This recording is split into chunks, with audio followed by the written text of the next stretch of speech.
नमस्कार, अपना बिहार के इस बुलेटिन में आपका बहुत स्वागत है। मैं हूं आपके साथ विभा उपाध्याय। और लगन के सीजन में भोजपुर जिले में हर्ष फायरिंग की घटनाएं थमने का नाम नहीं ले रही हैं। चरपोखरी थाना के पड़रिया गांव में शादी समारोह में ऑर्केस्ट्रा के दौरान बाराती लगातार फायरिंग कर रहे थे, जिसका ग्रामीणों ने विरोध किया।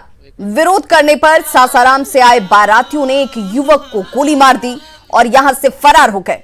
गोली लगने से पड़रिया गांव के निकेश नाम के युवक की मौके पर ही मौत हो गई। युवक की मौत के बाद ग्रामीणों ने जमकर बवाल काटा। फिलहाल पुलिस ने दूल्हे के भाई समेत 4 बारातियों को हिरासत में लेकर पूछताछ शुरू कर दी है। हमारे गांव में बारात आया हुआ था, जिसमें वो लोग गुरुहाथी में आए थे, तूती में हुआ। इसके बाद वो लोग चहेट कर गोली मार दिए। किससे तूती में हुआ था? वो बारात पार्टी में आए हुए थे, हम उनका नाम अभी नहीं जान रहे हैं। और सहयोगी हिमांशु हमारे साथ इस वक्त फोन लाइन पर जुड़ गए हैं। हिमांशु, हर्ष फायरिंग कानूनन तौर पर भी अपराध है और इसे लेकर के लगातार आती घटनाओं के बाद भी क्या यहां पर कोई एक्शन नहीं लिया जा रहा? देखिए विवाह, हर्ष फायरिंग पे रोक है, सुप्रीम कोर्ट द्वारा भी रोक लगाई गई, लेकिन आए दिन भोजपुर में आए दिन हर एक शादी समारोह में लगातार हर्ष फायरिंग की घटनाएं सामने आ रही है। कुछ दिनों पहले भी हर्ष फायरिंग में दुल्हन के भाई को गोली लगी थी। उसके पहले भी कई ऐसी घटनाएं हुई जिसमें बारातियों के लोगों को गोली लगी और उनकी मौत हो गई। ये ताजा मामला है जो चरपोखरी के पड़रिया गांव में घटी है। इसमें बाराती में जो लोग आए थे, उन्होंने ऑर्केस्ट्रा देखने के दौरान फायरिंग की, जिस पर जो युवक जिसकी मौत हुई है उसने रोक लगाई। उसने कहा कि हर फायरिंग ना करे, तो उसको गोली मार दी गई। तो आए दिन हर फायरिंग की घटनाएं होती है और लोग मौत के मुंह में चले जाते हैं। लगातार हत्या की वारदात होती है, लेकिन शादी समारोह में हर फायरिंग का दौर रुकने का नाम नहीं ले रहा है विवाद। चलिए, बहुत बहुत शुक्रिया हिमांशु इस तमाम जानकारी के लिए। खबर सुपौल से, जहां त्रिवेणीगंज अनुमंडल अस्पताल में मरीजों को भगवान के भरोसे छोड़ दिया गया है। फैमिली प्लानिंग के ऑपरेशन के बाद महिलाओं को जमीन पर लिटा दिया गया। आपको हम वो तस्वीरें दिखाने जा रहे हैं। उन तस्वीरों को देखकर आपको ये साफ नजर आ जाएगा कि कितनी संजीदगी बरती जा रही है। तस्वीरें आपके सामने हैं, आप साफ देख सकते हैं कि कैसे सैकड़ों महिलाओं को जमीन पर लिटा दिया गया है। सोशल डिस्टेंसिंग इस कोरोना के वक्त में कहीं भी दूर दूर तक आपको नजर नहीं आएगी। एक अदद बेड इन महिलाओं को नहीं मुहैया कराई गई। ठंड का मौसम है, जरा अंदाजा लगाइए। जहां इन महिलाओं को सुरक्षा के दृष्टिकोण से, जहां पर किसी तरह का संक्रमण ना हो, एहतियात बहुत ज्यादा होनी चाहिए, वहां पर खुले तौर पर तमाम नियमों की धज्जियां उड़ाई जाती हुई। ठंड के मौसम में बेड नहीं मिलने से महिलाओं को खासी परेशानी का सामना करना पड़ रहा है।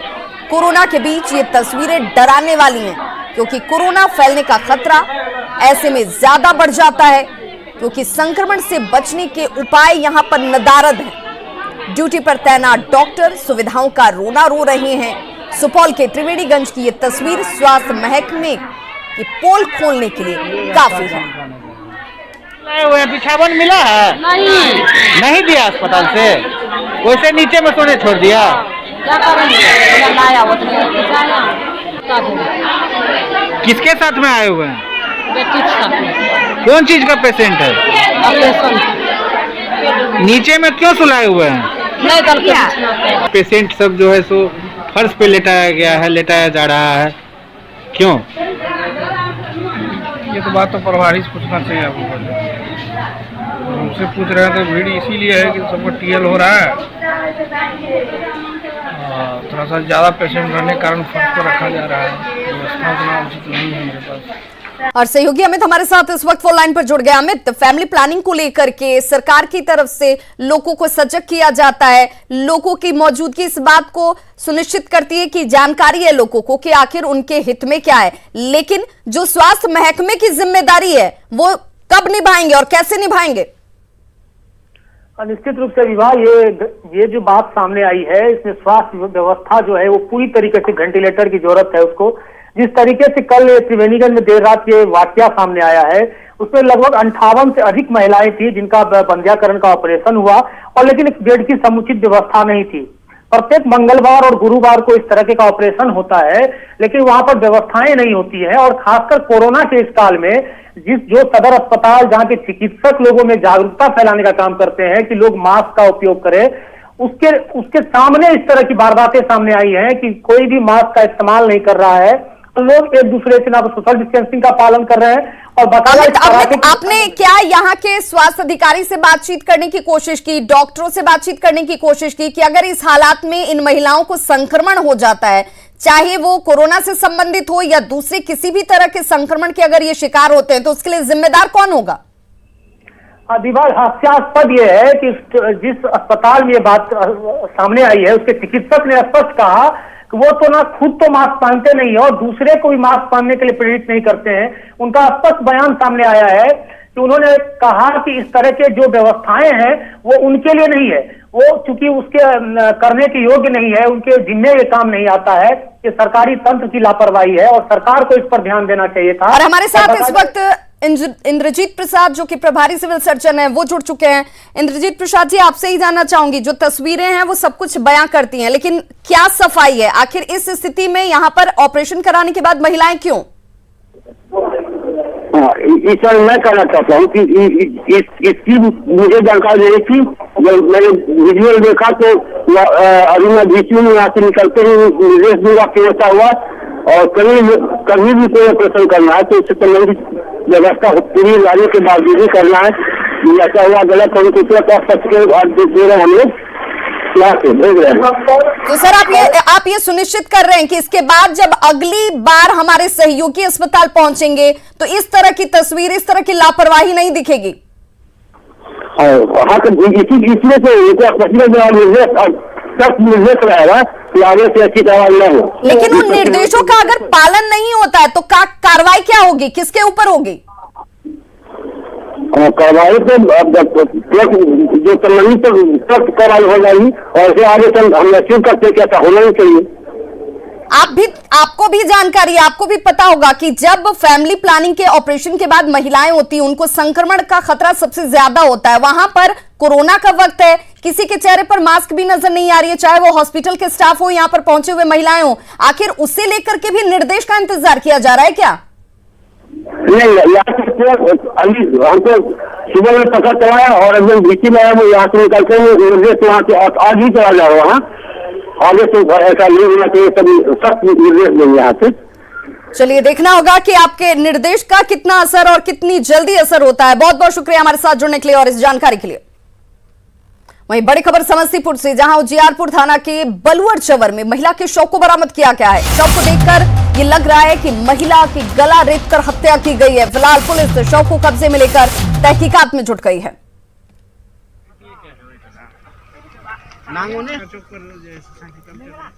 अगली बड़ी खबर दरभंगा से, जहां पर पुलिस ने 5 करोड़ के सोना लूटकांड का खुलासा कर दिया है। जी हां, लूटकांड का मास्टरमाइंड दरभंगा का ही एक स्वर्ण कारोबारी निकला है। पुलिस ने मुख्य आरोपी के साथ ही 7 अपराधियों को गिरफ्तार किया है, जिनसे फिलहाल कड़ी पूछताछ की जा रही है। पुलिस पकड़े गए अपराधियों की निशानदेही पर अन्य जगहों पर भी छापेमारी कर रही है। और सबसे बड़ी जानकारी ये कि इस पूरे प्रकरण में खुद जो स्वर्ण व्यवसायी जिनके यहां लूटकांड को अंजाम दिया गया, उनके परिवार के एक सदस्य की संलिप्तता, जो इस वक्त पुलिस गिरफ्त में है और उसने अपनी संलिप्तता को भी स्वीकार कर लिया है। 9 तारीख को दिन दहाड़े दरभंगा के स्वर्ण व्यवसायी के यहाँ 5 करोड़ लूट मामले में पुलिस ने खुलासा कर दिया है। पुलिस ने 7 आरोपी को गिरफ्तार किया है और 7 आरोपी में से वैशाली जिला के जो शूटर हैं उन्हें भी गिरफ्तार किया गया है। और भी जो युवक अपराधी फरार हैं उसकी छापेमारी की जा रही है। जयनगर वैशाली जिला में लगातार टीम काम कर रही है, लेकिन पुलिस ने खुलासा एक जो कुछ देर के बाद पीसी कर ये खुलासा करेंगे कि आखिर इसके अंदर कौन कौन लोग थे। लेकिन जो बातें सामने आ रही है उसमें मुख्य सरगना सोना व्यवसायी है और ये बात स्पष्ट हो गई है। अब कुछ देर के बाद प्रेस वार्ता के बाद एसएसपी बाबूराम ये पूरी जानकारी मीडिया के सामने रखेंगे। विपिन कुमार, न्यूज 18 दरभंगा। तो देखिए, दरभंगा में जिस स्वर्ण व्यवसायी के दुकान में लूट की गई, 5 करोड़ का सोना लूटा जाता है और लूटकांड में जो शामिल मुख्य शख्स है वो भी स्वर्ण व्यवसायी ही है। चावल कारोबारी 2 भाई राकेश कुमार गुप्ता और अमित कुमार गुप्ता अब तक लापता हैं। 5 दिन बीत चुके हैं। पुलिस को अभी तक इस पूरे मामले को लेकर कोई कामयाबी हाथ नहीं लगी है और कोई सुराग नहीं मिलने की वजह से परिजन जो है वो परेशान है। किसी अनहोनी की वजह का डर उन्हें सता रहा है। दोनों भाइयों को अपराधियों ने किडनैप किया और अब तक तक इसे लेकर कोई जानकारी साफ साफ सामने नहीं आ सकी। आखिर किस वजह से इनको अपहरण किया जाता है, क्योंकि किसी तरह की फिरौती की डिमांड नहीं की गई है।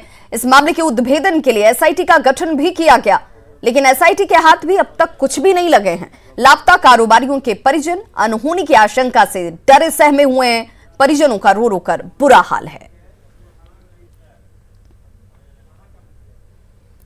वहीं बिहार में लॉ एंड ऑर्डर को लेकर सीएम नीतीश कुमार अब पूरी तरह से एक्शन में आ गए हैं। मुख्यमंत्री कानून व्यवस्था को लेकर एक हफ्ते के अंदर आज दूसरी बार समीक्षा बैठक कर रहे हैं, जिसमें पुलिस विभाग के सभी वरीय अधिकारी की मौजूदगी है। साथ ही वीडियो कॉन्फ्रेंसिंग के जरिए तमाम जिलों के डीएम और एसपी भी सीधे मुख्यमंत्री से जुड़े हुए हैं। सीएम ने इससे पहले बुधवार को भी लॉ एंड ऑर्डर को लेकर महत्वपूर्ण बैठक की थी।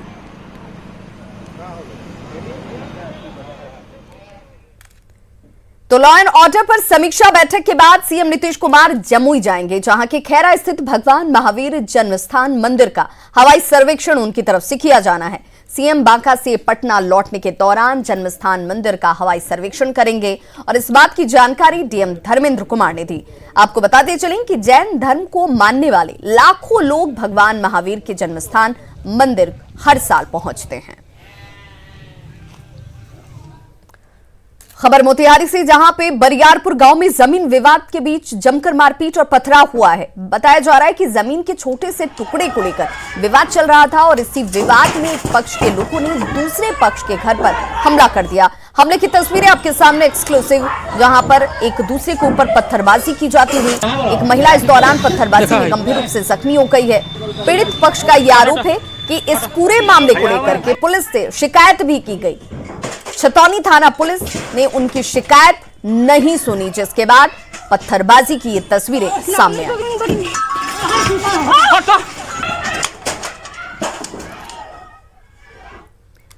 वहीं लखीसराय की बढ़ैया थाना पुलिस ने 5 क्विंटल गांजा जब्त किया है। बरामद गांजे की कीमत 90 लाख रुपए बताई जा रही है। जैतपुर गांव के एक मार्केट से गांजा की एक खेप बरामद हुई है और पुलिस ने मार्केट के मालिक अभिषेक कुमार के खिलाफ मामला दर्ज कर लिया है। फिलहाल इस मामले में किसी की गिरफ्तारी नहीं हुई है। कुछ लोग एक शंका हुई, जो गश्ती टीम है और थानाध्यक्ष खुद ही थे, तो वहाँ पे जब गए तो मार्केट के पीछे कुछ गांजा का गंध आ रहा था। तो उसके बाद तुरंत उन्होंने मुझे इन्फॉर्म किया, हमने डीएम साहब को भी इन्फॉर्म किया। उसके बाद मजिस्ट्रेट को प्रतिनियुक्ति की गई, जो पादले अधीक्षक जो हैं एक्साइज सुपरिटेंडेंट खुद वहाँ पे गए अपनी टीम के साथ। उनकी पूरी टीम थी और बढ़ैया पुलिस में हमारे थानाध्यक्ष धीरेन्द्र कुमार पांडे और एक कुमार संजीव हैं जो प्रशिक्षु एसआई हैं, वो भी थे।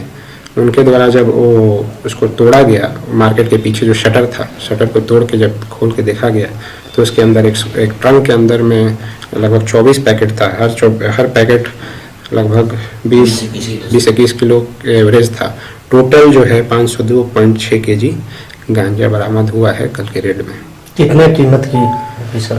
देखिए, कीमत का अंदाजा लगाना मुश्किल है, फिर भी अंदाजन 80-90 लाख। और ब्रेक के बाद एक बार फिर से आप सभी का बहुत स्वागत है। खबर जमुई जिले से, जहां के खैरा इलाके के किसानों के लिए क्यूल जलाशय योजना वरदान साबित हो रही है। इस साल अच्छी बारिश के बाद गरही डैम में लबालब पानी भरा हुआ है और इसकी वजह से खरीफ के बाद अब रबी की फसल की अच्छी पैदावार होने की उम्मीद है। इस जलाशय से जमुई, लखीसराय और शेखपुरा जिले के किसान फायदा उठा रहे हैं। जमुई जिले में इस बार अच्छी बारिश का नतीजा था कि अच्छा धान का पैदावार हुआ। अब धान के पैदावार के बाद रबी फसल की तैयारी चल रही है और किसान कई सालों से पानी के लिए परेशान रहते थे, लेकिन इस बार गढ़ही डैम है, जो जमुई जिला का गढ़ही डैम है, जो खैरा इलाके में पड़ता है, इस बार किसानों के लिए वरदान साबित होगी। क्योंकि बीते कई सालों से देखा जाता था कि इस डैम में पानी की समस्या रहती थी, पानी नहीं रहता था, डैम सूख जाता था, किसानों को परेशानी होती थी, खास करके गेहूं के साथ अन्य जो रबी के फसल होते हैं उसके पटवन को लेकर। लेकिन इस बार जो तस्वीर है सामने है और देख सकते हैं कि डैम का जो पूरा इलाका है वो लबालब पानी से भरा हुआ है। आप देख सकते हैं, जो किसानों के लिए अच्छी बात है। और ख़ास करके बता दें कि इस डैम से केवल जमुई ज़िले के सिकंदरा और खैरा इलाके के किसान ही नहीं, बल्कि लखीसराय और शेखपुरा के किसान भी इससे लाभान्वित होते हैं, उनसे कोई भी फायदा पहुंचता है। इस बार अच्छी बात होगी कि इस डैम का पानी जो किसानों को रबी फसल के पटवन के लिए वरदान साबित होगी। देख सकते हैं, आप बताइए जरा, आप बताइए कितना अच्छा पिछले बार क्या स्थिति थी? पिछले बार तो डैम में कुछ पानी नहीं थे, पानी जो है आना और जाना। उसके बाद इन साल जो है से मतलब कि डैम फुल है, पानी की वर्षा के लिए कोई कमी नहीं है। पानी की कमी नहीं है? नहीं है। 2-3 साल पहले क्या? 2-3 साल में पानी नहीं थे, इस साल पानी है। तो इस बार डैम में भी पानी है और नहर में भी पानी जाएगा। इस बार उम्मीद है कि जैसे धान का फसल बेहतर हुआ इस जिले में, उसी तरह से रबी का फसल भी बेहतर हुआ, क्योंकि डैम में पानी है। केसी कुंदन, न्यूज़ 18, जमुई। तो बिहार के धान किसानों को सरकार ने एक बड़ी राहत दी है। एक और जहां धान अधिप्राप्ति की सीमा को बढ़ा दिया गया है, वहीं धान खरीद का न्यूनतम समर्थन मूल्य भी बढ़ाया गया है। सीएम नीतीश कुमार के निर्देश के बाद अब पैक्स गोदामों में धान की खरीद शुरू हो गई है।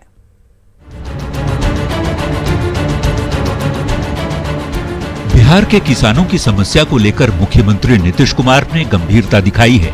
धान किसानों की परेशानी कम करते हुए गुरुवार को सीएम नीतीश कुमार ने इस साल के लिए चल रही धान खरीद की अधिकतम सीमा बढ़ाते हुए अन्नदाता को बड़ी राहत दी है।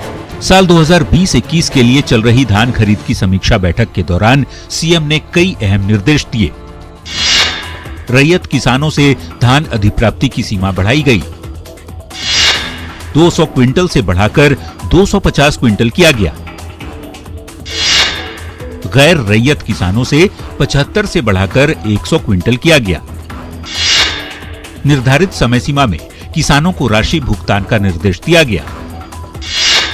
जिलों के डीएम को पैक्स का औचक निरीक्षण करने का भी निर्देश दिया गया। जबकि साधारण धान का न्यूनतम समर्थन मूल्य 1868 रुपये प्रति क्विंटल फिक्स किया गया है, जबकि ए ग्रेड के धान का न्यूनतम समर्थन मूल्य 1888 रुपये प्रति क्विंटल निर्धारित किया गया। हम सख्ती से अब पेश आएंगे और सारे कलेक्टर को, सारे जिलाधिकारी को यह निर्देश है कि वो धान खरीदारी करवावें प्रत्येक पैसे से, उस स्थान पर अपने जाएं और देखें कि खरीदारी नहीं हो रही तो क्यों नहीं हो रही। बड़ी बात यह कि किसानों को अलग से निबंधन कराने की जरूरत नहीं होगी। कृषि विभाग की साइट पर निबंधित किसानों को धान अधिप्राप्ति के योग्य माना जाएगा। धान किसानों को लेकर सरकार ने गंभीरता दिखाई तो न्यूज़ 18 भी किसानों तक पहुंच रही सुविधाओं की पड़ताल की। हमारी टीम राजधानी से सटे भेटा के अम्हारा गांव पहुंची और किसानों से जानना चाहा कि धान में नमी की स्थिति और खरीद की रफ्तार कैसी है। देखिए, ये वो मशीन है, इसको क्या बोला जाता है? इस मशीन को मॉइस्चर मीटर बोला जाता है और इसी से मापी जाती है नमी। तो देखिए, यहाँ पे बहुत सारे धान भी रखे हुए हैं, लेकिन वो धान जो किसान अपने हाथ में लेकर आए हैं, हम तस्वीर आपको लगातार दिखाने की कोशिश कर रहे हैं और दर्शकों को बताते हैं कि जो नमी की बात बार बार आती है, वो नमी की बात है क्या और नमी की जांच कैसे होती है। ये अभी मतलब उसको क्या कर रहे हैं? प्रेशर बना रहे हैं। प्रेशर बना रहे हैं। अच्छा, आप दिखाते रहिए, आप बताते रहिए कि क्या होता है ये इसका लिए? ये प्रेशर जो इस पर दबाव पड़ेगा, इसके साथ ही वह बता देगा कि इसमें कितना मॉइस्चर है। ये ऑटोमेटिक बताएगा कि इसमें कितना मॉइस्चर आया, जो अभी आपके सामने नजर आ जाएंगे। अच्छा, तो ये अगर धान के धान बंडल के बंडल आ गया, बोड़ा के बोड़ा, तो उसमें से हर में से निकालते हैं। जैसे यहाँ आ करके बोड़ा में पलटी होकर के सामने उसका जांच होकर के किया जाता है। अच्छा, तो ये हो गया। कितने देर तक ऐसे करते हैं? ये मशीन बता 10 सेकंड बता दो। अच्छा, 10 सेकंड में हो जाता है। इसमें 20 मॉइस्चर है, 20.5। अच्छा, 20.5, यानी कि ये धान में बहुत मॉइस्चर है ना? हाँ, बहुत मॉइस्चर। तो ये तो खरीदारी लग नहीं है? ये नहीं, बिल्कुल नहीं है। ये जब भी अगर यह धान खरीद होगी तो यह धान की गुणवत्ता और चावल की गुणवत्ता दोनों नष्ट हो जाएगी। सुखाएंगे उसको। तो ये कब तक बिकेगा? अब ये जब तो सूखेगा नहीं बिकेगा नहीं? हाँ, नमी खत्म हो जाएगा तो बिकेगा। तो आपको तो घाटा हो रहा है लगातार खेत में पड़ा हुआ है। मौसम ठीक रहेगा तो सूख जाएगा। मौसम जब साफ हो जाएगा ना तो सूखेगा। भेटा के किसानों को उम्मीद है कि जल्द धान की नमी खत्म होगी और सरकारी खरीद शुरू हो जाएगी। तो नौबतपुर में भी किसानों के बीच जाकर हमने कोशिश की कि कैसे सरकार की गाइडलाइन का फायदा उन तक पहुंच रहा है। इसके लिए आप क्या चाहते हैं? हम चाहेंगे कि फैक्स खरीदे धान और हम लोग का जल्दी धान बिक जाए, कि उससे पैसा का उपार्जन हो तो हम दूसरा खेती गेहूं का भी कर सके। तो आपका जो बगल में पैक्स वाला है, अब आप गए तो आप क्या आप लोग खरीदने के तैयार हो गए हैं? हाँ, अब खरीदने के लोग तैयार हैं। इस बार कैसा हुआ धान? बढ़िया धान हुआ है। तो पैक्स वाला ले रहा है लोग धान? हाँ, ले रहा है। इसके पहले क्या दिक्कत हो रही थी? दिक्कत मैंने जैसे लेट थोड़ा देर से लिया था। हमने कल से खरीदारी स्टार्ट कर दिया है और जो भी नमी विहीन जो धान आ रहे हैं उन किसानों का हम धान खरीद रहे हैं। लेकिन अभी 403 क्विंटल का ऑटोमेटिक क्रेडिट कर दिया गया है सीसी का पैसा, और तेजी लाने का हुआ है और सीसी हम लोगों का आ गया है, इस कारण अब हम लोग खरीद तेजी कर दिए हैं। तो खेत में किसानों से बातचीत करने के बाद और किसानों से जब हमें ये जानकारी मिली कि अब पैक्स उनके धान की खरीदारी शुरू कर दिया है और नीतीश कुमार के निर्देश के बाद पैक्स ज्यादा ही हरकत में आ गया, तो हम पहुंचे हैं एक पैक्स में। और इस वक्त हम पैक्स के गोदाम में जिन किसानों से बातचीत हो रही थी वो पहुंचे हैं पैक्स में, और इस वक्त धान की खरीदारी शुरू हो चुकी है और नाप तोल भी शुरू हो गया। तो देखिए ये बेहद महत्वपूर्ण है, किसानों के लिए बड़ी खबर है, राहत भरी खबर है। एक तरफ पूरे देश में कृषि बिल को लेकर कुछ किसान संगठन और राजनीतिक दल सड़क पे हैं, लेकिन दूसरी तरफ बिहार में किसानों की धान की खरीदारी की गति तेज हो गई है। तो बिहार के किसानों के लिए बड़ी खबर है। तो जाहिर सी बात है नीतीश कुमार इस पूरे मामले पर खुद से मॉनिटरिंग कर रहे हैं और किसानों को समस्या न हो इसका खास ख्याल रखने का निर्देश अधिकारियों को भी दे रहे हैं, जिसका पालन अब देखने को मिल रहा है। कैमरामैन राहुल के साथ आनंद अमृतराज, न्यूज 18 नेटवर्क, बिहटा। तो खबरों का सिलसिला लगातार जारी है, आप देखते रहिए न्यूज 18 बिहार झारखंड।